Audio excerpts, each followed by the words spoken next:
এক চরম সত্য সামনে এলো। ইরানের সরাসরি ক্ষেপণাস্ত্র হামলায় ইসরায়েলি সরকারের অন্তত $1.3 বিলিয়ন ক্ষতি হয়েছে।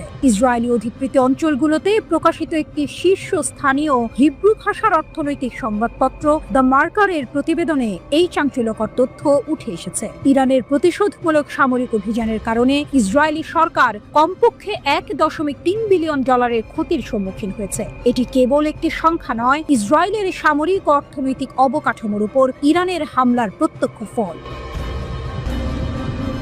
প্রতিবেদনে অনুমান করা হয়েছে যে ইরানের ক্ষেপণাস্ত্র হামলার ফলে ইসরায়েলের প্রত্যক্ষ ক্ষতি 5 বিলিয়ন শেকেল ছাড়িয়ে গেছে। এই বিশাল অঙ্কের ক্ষতি হয়েছে ইরানের বিরুদ্ধে যুদ্ধ পরিচালনার জন্য ইসরায়েলের ব্যয়, যার মধ্যে রয়েছে ইরানের ছোড়া বিশাল ক্ষেপণাস্ত্র এবং ড্রোনের বিরুদ্ধে প্রতিরক্ষা প্রচেষ্টা, অর্থাৎ প্রতিরোধের জন্য